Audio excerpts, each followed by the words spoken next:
وغیرہ کے جتنے بھی علاقے آتے ہیں ان میں لوگوں مسلمانوں کے سروں کو کاٹ کر کے مینار بنا دیے تھے، مینار پہاڑ بنا دیے تھے، ان میں لگا کر کے مسلمانوں پر ظلم و شدت کی اتنی پہاڑ ان پر ٹوٹ آئے تھے۔ پھر انہی میں سے ایک شخص کو، انہی کی خاندان سے، انہی کی نسل سے ایک مرد مجاہد کو پیدا کیا، پھر وہ چنگیز خان کے خلاف جہاد کیا، پھر مسلمانوں کو غلبہ ہوا۔ تو ہمیں سبق ملتا ہے اپنے بزرگان دین سے کہ وہ چاہے کتنوں بھی تکلیفیں آئے، کتنوں بھی پریشانی آتے تھے، وہ راہ خدا سے نہیں ہٹتے تھے، اپنے صبر کو عاجزی میں گزار دیتے تھے، شکوہ و شکایت نہیں کرتے تھے۔ آج ہمیں کچھ مصیبت پہنچے فوراً شکوہ و شکایت کرنے لگ جاتے ہیں، لیکن ہمارے اندر وہ چیزیں موجود نہیں ہے۔ تو جب وہ چیز موجود نہیں ہے تو ہمیں ان چیزوں کا فضل کہاں سے ملے گا؟ ہمارے اندر رب نے صبر جیسی طاقت رکھی ہے۔ روزہ کیا کرنے کے لیے دیا ہے؟ رب نے ہمیں روزہ دے کر کے ہمیں دکھانا چاہتا ہے کہ تم کیا کرو، صبر کرنا سیکھو۔ روزے میں کیا کرتے ہیں؟ کھانا موجود ہوتا ہے سامنے میں، پینے کے لیے پانی ہوتا ہے، کوئی گھر میں نہیں رہے گا، آپ کھا سکتے ہیں کہ نہیں کھا سکتے، پی سکتے ہیں، ہر چیز کر سکتے ہیں، لیکن آپ کے اندر ڈر ہے، خوف ہے کہ میرے باپ نہیں دیکھ رہا ہے، گھر والے نہیں دیکھ رہا ہے، بیوی بال بچے آلو اولاد نہیں دیکھ رہا ہے، ایک تو دیکھنے والا ہے، کوئی تو ہے دیکھنے والا، اس کائنات کو چلانے والا، نظام ہستی کو چلانے والا کوئی تو ہے، وہ تو دیکھ رہا ہے کہ پروردگار عالم ہمیں دیکھ رہا ہے کہ میں پانی پینے جا رہا ہوں، میں کھانے جا رہا ہوں۔ یہ رب قدیر کا جب بندہ یہ سوچ لیتا ہے، جب یہ یقین کر لیتا ہے کہ مجھے دیکھنے والا ایک موجود ہے، تو جب یہ یقین کر لیتا ہے تو امام غزالی فرماتے ہیں کہ وہ بندہ بہت جلد ہی رب قدیر کا قرب حاصل کرنے میں پہنچ جاتا ہے۔ کیونکہ اسے یقین ہوتا ہے، بھروسہ ہو جاتا ہے کہ کوئی دیکھنے والا ہو یا نہ ہو، لیکن رب ہر آن میں ہمیں دیکھ رہا ہے۔ تو رب قدیر جب ان کے اندر یہ غلبہ پیدا ہونے لگتا ہے تو جب وہ کوئی برائی کرنے جاتا ہے، کوئی برا سوچنے جاتا ہے، تو فوراً اس کے ذہن میں بات آ جاتی ہے کہ رب دیکھ رہا ہے، رب دیکھ رہا ہے۔ جب یہ غلبہ، جب یہ چیزیں ذہن میں بس جاتی ہے، دل و دماغ میں، تو انسان ہر قدم پر رب کی رضا چاہتا ہے، رب کی مرضی چاہتا ہے۔ تو روزے ہمیں صبر کا پیغام دیتا ہے کہ اے لوگو، جس طریقے سے تمہیں بھوک لگتی ہے، پیاس لگتی ہے، تمہارے پاس کھانا موجود ہے، تو اور مہینوں میں تم مساکینوں پر، یتیموں پر، فقیروں پر ترس کھاؤ کہ ہو سکتا ہے کہ ان کے پاس کھانے کی چیز موجود نہ ہو۔ تمہیں رب قدیر روزہ دے کر کے ان یتیم مساکین پر احسان جتلانا چاہتا ہے کہ اے بندو، تم دیکھو کہ اللہ نے تمہیں نعمتیں دی ہے، تمہیں کھانے کی چیز دی ہے، ان یتیم مسکین کے پاس نہیں ہے، تم ان کا سہارا بن جاؤ۔ لیکن ہم کرنا نہیں چاہتے، آ جاتے ہیں فقیر، اللہ ماشاءاللہ جو فقیر حقیقی ہے ان کو دیجئے، جو نہیں ہے آج کیا ہوتے ہیں، کچھ ہوتے ہیں دھندے باز ہو جاتے ہیں، بہت ہر چیز میں ہے دھندے والا، ہر معاملے میں ہے، تو ہم کس کو کریں؟ ہاں جس کے ہے، تو اگر سب سے پہلے تو یہ کہ زکوٰۃ و خیرات کا مال اپنے رشتوں اقارب میں دیکھیں، جو محتاج ہے، جو لینے کی صلاحیت رکھتا ہے ان چیزوں کو، ان کو دے، پھر اپنے گاؤں کے یتیم مسکین فقیروں کو دے، پھر جا کر کے مدارس اسلام میں دے، پھر جا کر کے مدارس اسلام میں دے، اور مدارس میں ان مدارس والے کو دے جو ہاسٹل چلاتا ہو، جو بچوں سے پیسہ لے کر کے پھر ان کی کمائی سے ان کو کھلاتا ہو، ان کو نہیں، جو فری میں بچوں کو مفت میں کھانا دیتا ہو، ان کا پہلے حق بنتا ہے، پھر جا کر کے ان مدارس کا حق بنتا ہے جو ہاسٹل تو چلاتا ہے لیکن بچوں کے ضمن میں پیسہ لے کر کے، انہیں ماہانہ پیسہ لے کر کے پھر انہیں چلاتا ہے۔ تو ہم اور آپ کے لیے یہ پیغام ہے، امت محمدیہ کے لیے پیغام ہے کہ بندو، میں نے تمہارے گناہوں کو، میرے آقا علیہ الصلوۃ والتسلیم یہ شب قدر کیوں نازل کی، رب قدر نے کیوں ہمیں اور آپ کو دیا؟ کبھی ہم نے غور کیا؟ قدر کا معنی ہوتا ہے اندازہ کرنا، قدر یا تو تقدیر سے بنا ہے، تقدیر کا معنی ہوتا ہے اندازہ کرنا، ناپنا، تولنا، تو اس رات میں یا تو قدر بنا ہے قدر سے، قدر یا تو تقدیر سے بنا، قدر یا پھر قدر سے بنا۔ قدر کا معنی کیا ہوتا ہے؟ قدر کرنا، کسی چیز کی اہمیت کو بیان کرنا۔ تو اس رات میں دونوں مراد لے سکتے ہیں، چاہے تو تقدیر سے لیں کہ اللہ رب العزت ہم اور آپ کی تقدیر میں مقدر لکھا کہ ہم اور آپ کو رمضان المبارک تک اور اس رات تک اور اس دن تک ہمیں اور آپ کو زندہ رکھا. اور قدر کو بمانا قدر کے لیے یعنی کس کے اہمیت کے لیے, تو اس رات کی اہمیت خود رب قدیر نے تو قرآن مقدس میں ارشاد فرما دیا کہ خیر من الف شہر, کہ یہ مبارک رات 1000 مہینوں کی راتوں سے افضل و اعلیٰ ہے. میرے آقا علیہ الصلوۃ والتسلیم اسی طریقے سے جو آج ہم اور آپ بیٹھے ہوئے ہیں, اسی طریقے سے میرے آقا علیہ الصلوۃ والتسلیم صحابہ کے موجودگی میں بیٹھے ہوئے تھے اور مسجد نبوی کا ممبر تھا. آقا کریم صلی اللہ علیہ وسلم انبیاء سابقین پہلے کی امتیوں کے عمروں کے بارے میں بیان کر رہے تھے کہ فلاں کی امتیں اتنی سالیں ہوتی تھی, وہ اتنی سالیں عبادت کرتے تھے. میرے آقا علیہ الصلوۃ والتسلیم کا دل شفقت سے بھر آیا اور امت کی کم عمری پر آپ رنجیدہ ہو گئے. جب رنجیدہ ہوئے, آپ کی مرضی نہ ہوئی, تو جس طریقے سے آپ کی خاطر رب قدیر نے بیت المقدس سے قبلہ کو پلٹ کر کے سمت کو بدل کر کے اللہ نے ہمیں خانہ کعبہ عطا فرما دیا تھا اپنے محبوب کی رضا کی خاطر, تو اسی طریقے سے محبوب کی دل جوئی کے لیے رب قدیر نے قرآن مقدسہ میں ایک سورت ہی نازل کر دی جسے سورۃ القدر کے نام سے جانتے ہیں.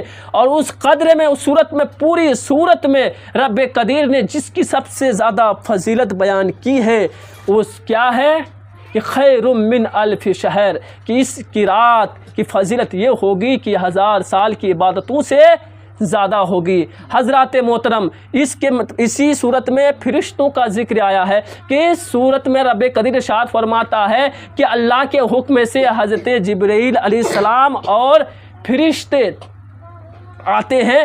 حدیث پاک میں آتا ہے کہ حدیث پاک میں ہمارے آقا علیہ الصلوۃ والتسلیم ارشاد فرماتے ہیں کہ اتنے کثرت سے, اتنے کثیر تعداد میں فرشتے اس کائنات میں, اس دنیا میں خاص کر کے شب قدر کی نعت نازل ہوتے ہیں جتنی اس کائنات میں کیا ہے کنکریاں ہیں. کنکری گن سکتے ہم, یہیں پہ ڈھیر بالوں کے گن کے دکھائیے, سب مل جائیے, نہیں پائیں گننے کے لیے کتنی کنکریاں ہیں. تو اس کائنات میں, اس روئے زمین میں کتنی کنکریاں ہوگی ہم گن نہیں سکتے. اس سے بھی زیادہ رب قدیر کیا کرتا ہے, اس رات میں فرشتوں کا نزول ہوتا ہے. ہر فرشتے کے لیے ان کا سردار امی حضرت جبرائیل علیہ السلام ہوتے ہیں, اور جبرائیل علیہ السلام حکم دیتے ہیں کہ جاؤ ہر ایک کے گھر میں پہنچ جاؤ, جو عبادت کر رہا ہے اس کو مژدہ سنا دو کہ رب قدیر تمہارے اوپر سلامتی نازل فرما رہا ہے, رب قدیر تمہارے گناہوں کو بخش دیا. اے لوگو, رب کی بارگاہ میں حضرت عائشہ صدیقہ رضی اللہ تعالی عنہ ارشاد فرماتی کہ یا رسول اللہ صلی اللہ علیہ وسلم, اگر میں شب قدر پالوں تو کیا کروں, کیا رب سے کیا مانگوں, رب سے کیا سوال کروں؟ تو میرے آقا ارشاد فرماتے ہیں کہ عائشہ, جب تمہیں شب قدر ملے تو رب سے نہ تو مال و دولت مانگو, وہ تو صحابہ تھے, کبھی مال و دولت کا تصور کیے ہی نہیں. میرے آقا ارشاد فرماتے ہیں کہ عائشہ, جب بھی تم شب قدر کو پاؤ تو رب سے ایک ہی سوال کرو کہ اللہم انکا عفو تحب العفو فاعف عنی. اے رب قدیر, میں تیری بارگاہ میں سوال کرتا ہوں کہ پروردگار, میں گنہگار ہوں, میں جانتا ہوں کہ تو کیا کرتا ہے, گناہوں کو بخشش فرمانے کو پسند فرماتا ہے. میں تیری بارگاہ میں اپنے گناہوں کا بخشش چاہتا ہوں, اور میں جانتا ہوں کہ تو جو بھی بندہ تیری بارگاہ میں گریہ و زاری کر کے اپنے گناہوں کی بخشش چاہتا ہے تو تو کیا کرتا ہے, بخش دیتا ہے. فعنی, تو تم مجھے کیا کرے پروردگار, بخش دے, یعنی تم میری گناہوں کو بخش دے. تو میرے آقا تعلیم کیا دے رہے ہیں, اپنی پیاری خاتون کو, اپنی پیاری جوزا کو, اپنی پیاری محبوبہ کو کیا دے رہے تعلیم کہ عائشہ, تمہیں اگر شب قدر ملے تو تم اس قدر میں, اس قدر والی رات میں, اس عظمت والی رات میں رب کی بارگاہ میں کیا کرو, اپنی گناہوں کی تلافی مانگو کہ وہ تمہاری گناہوں کو کیا کر دے, بخش دے. آج ہم رات کس میں گزار رہے ہیں, کوئی موبائل میں گزار رہا ہے, تو کوئی لہو لیب میں گزار رہا ہے، تو کوئی اور کاموں میں گزار رہا ہے۔ ہم کو جو 84 سال سے زیادہ ایک رات کے ثواب رب قدیر عطا کر رہا ہے، لیکن ہم لینا نہیں چاہتے ہیں۔ اللہ رب العزت نے اسی تعلق سے حدیث پاک میں آتا ہے کہ دوسری اس کی کئی شان نزول بیان کی مفسرین نے۔ ایک شان نزول یہ ہے کہ ایک بادشاہ تھے بنی اسرائیل میں، جو حضرت موسیٰ علیہ نبی علیہ السلام کی قوم یا حضرت عیسیٰ علیہ نبی کی قوم کو بولا جاتا ہے۔ تو یہودی جسے ہوتے ہیں، نصارہ، ایک یہودی نصارہ ہوتا ہے، تو بنی اسرائیل ایک قوم ہے۔ جس طریقے سے ہم امت محمدیہ کہلاتے ہیں نا، نبی کی امتی ہیں، ہم محمد رسول اللہ صلی اللہ علیہ وسلم کے امتی ہیں، تو ہم کیا کہلاتے ہیں؟ امت محمدیہ۔ اسی طریقے سے بنی اسرائیل ایک قوم ہے، اس میں ایک نیک خسرت بادشاہ تھا۔ اس وقت کے جو اس بادشاہ تھے، اس کی سلطنت میں، اس کی جس طریقے سے آج ہم تو ہندوستان میں ہے، تو آج ہمارا کیا لیڈر، آج ہمارا پردھان منتری مودی ہے کہ نہیں ہے؟ تو اس وقت جو نیک خسرت بادشاہ تھے، تو ان کے زمانے میں جو نبی تھے، ان کی طرف رب قدیر نے وحی کی کہ میرے پیارے نبی جاؤ اس بادشاہ سے ان کی تمنا، ان کی خواہش پوچھو کہ وہ مجھ سے کیا چاہتا ہے، وہ کیا چاہتا ہے مجھ سے۔ تو وہ نبی گئے اور کہا کہ بادشاہ رب قدیر کا سلام ہو تم پر، کہ رب قدیر نے مجھے وحی کی کہ جاؤ اس بادشاہ سے پوچھو کہ وہ رب سے کیا چاہتا ہے۔ تو وہ بادشاہ جو نیک خصلت تھا، سیرت اخلاق و کردار کے اعتبار سے اچھا تھا، اس نے کہا کہ پروردگار، میں مال و دولت اور اولاد کے ذریعے سے میں تیری راہ میں کیا کرنا چاہتا ہوں؟ جہاد کرنا چاہتا ہوں۔ تو اللہ رب العزت نے اس کو 1000 اولاد عطا فرمائی۔ 1000 اولاد، ہر اولاد کو، ہر بچے کی اس نے کیا کی؟ اچھی طریقے سے پرورش کی، مجاہد بنایا، غازی بنایا، پھر انہیں مال و دولت کے ساتھ روانہ کر دیتے تھے راہ خدا میں، جہاد کرتے تھے، اور 1 ماہ کے بعد پھر جا کر کے وہ شہید ہو جاتے تھے۔ اسی طریقے سے مسلسل چلتا رہا، ہر بچے کو تیار کرتا مال و دولت کے ساتھ، وہ بادشاہ بھیج دیتے راہ خدا میں۔ اسی طریقے سے 1000 مہینے تک وہ بادشاہ عبادت اور ریاضت تو کرتا ہی تھا، لیکن اس کے بچے جو تھے وہ جہاد میں، ہر بچے ہر 1 مہینے میں کیا ہو جاتے تھے؟ شہید ہو جاتے تھے راہ خدا میں۔ اسی طریقے سے 1000 لڑکے ان کے راہ خدا میں شہید ہو گئے۔ پھر وہ بادشاہ خود جا کر کے اپنا بیڑا سنبھالے، مال و دولت کے ساتھ راہ خدا میں جہاد کے لیے نکل کے وہ بھی شہید ہو گئے۔ پھر لوگوں میں ہنگامہ ہو گیا، لوگوں میں چرچا ہو گیا کہ اس بادشاہ کا مرتبہ کوئی نہیں پا سکتا ہے، کہ اللہ نے اس کو 1000 بچے عطا کیے، اس نے پھر جہاد کیا، دن میں روزہ رکھتا، پوری رات عبادت کرتا، جہاد کرتا، پھر بھی ان کے مرتبے کو کوئی نہیں پہنچ سکتا ہے۔ تو رب قدیر نے جب ان تمام چیزوں کو یہ کیا، تو اللہ رب العزت میرے آقا علیہ الصلوۃ والتسلیم کی امتیں، صحابہ کرام جب ان واقعات پر نظر کی، تو صحابہ کرام کے دل بھی رنجیدہ ہو گئے کہ ہم ان کی تو عمروں تک پہنچ نہیں سکتے ہیں، ہمارے پاس اتنے وسائل نہیں ہے، ہماری عمریں کتنا ہے؟ 100، 50، 80، 90، 100 اتنے تک محدود ہے، مشکل سے کوئی ہوتے ہیں جو چلے آتے ہیں 100، 150، مشکل سے 200 کوئی پہنچ گیا ہو تو الگ بات ہے، لیکن ہماری عمریں کم، ہم کتنوں بھی عبادت کریں، ریاضت کریں، ان کے مرتبے کو تو نہیں پہنچ سکتے۔ تو اللہ رب العزت نے ہم اور آپ کو اس ماہ رمضان المبارکہ کے صدقے طفیل، ہم اور آپ کو عظیم و برکت رات، جو اس ماہ رمضان المبارکہ کے کیا ہے؟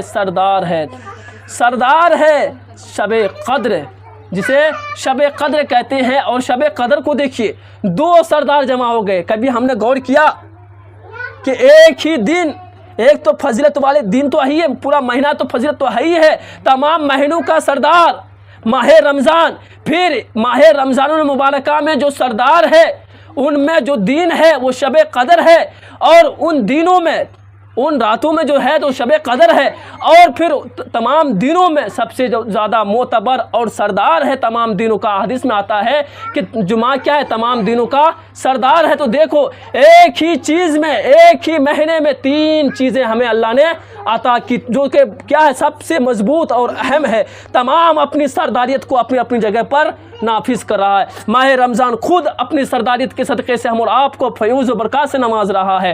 اسی میں رب قدیر نے لیلۃ القدر کو دیا، تو لیلۃ القدر کے تعلق سے آیا کہ خیر من الف شہر، کہ اس کی ایک رات کی عبادت تمہارے ہزاروں سال کی بنی اسرائیل کی عبادتوں کی لاکھوں، چاہے کتنی عبادتیں کرے اے امت محمدیہ، تم اگر ایک رات عبادت کرو گے تو تمہیں ایک نہیں بلکہ تمہیں ہزاروں، بلکہ 10,000 ہزاروں راتوں کے ثواب سے تمہیں زیادہ ملے گا۔ یعنی 84 جب جوڑو گے تو 84 سال، 84 سال 4 ماہ سے زیادہ کی عبادت کا ایک رات میں ثواب عطا فرماتا ہے۔ لیکن ہم نے غفلت بیداری کی نہیں، ہم غفلت و عیاری میں رات کو گزار دیے۔ اللہ رب العزت ہم اور آپ سے چاہتا ہے کہ ہم کیا کریں؟ سدھر جائیں۔ ہم کو موقع دے رہا ہے، بار بار ہمیں راستہ فراہم کر رہا ہے کہ تم کیا کرو؟ میری چوکھٹ پہ آ جاؤ، میری دربار کے علاوہ تمہیں کہیں نہیں ملے گی۔ جتنے بھی دنیا والے کے چوکھٹ پہ جاؤ گے تو تمہیں ہر جگہ سے تذلیل، ہر طریقے سے تمہیں کیا ملے گا؟ دھتکار ملے گا۔ لیکن تم میری چوکھٹ پہ آ جاؤ گے تو تمہیں دھتکارا نہیں جائے گا، تمہیں میری دربار سے بھگایا نہیں جائے گا، چاہے تو پورا خاص رحمت و نازل نہیں ہوگی، لیکن ان رحمتوں کی جھرمٹوں کی بارشیں جو ہوگی ان کی اگر 1-2 بوند ہی ہمارے اندر گر جائے تو ہماری زندگی بھی سنور جائے گی، دنیا بھی سنورے گی اور آخرت بھی سنور جائے گی۔ رب قدیر سے دعا ہے کہ پروردگار عالم ہم تمام لوگوں کو ماہ رمضان المبارکہ کے جتنے دن ہیں پروردگار، ان میں کثرت سے عبادت و ریاضت، قرآن کی ذکر و اذکار اور تیری بارگاہ میں استغفار، اپنے گناہوں کی مولا تلافی کرنے کی ہمیں توفیق عطا فرما۔ رب قدیر ہم تمام لوگوں کو ان تمام باتوں پر عمل کرنے کی توفیق عطا فرما۔ وآخر الدعوانا الحمدللہ رب العالمین۔ السلام علیکم ورحمۃ اللہ وبرکاتہ۔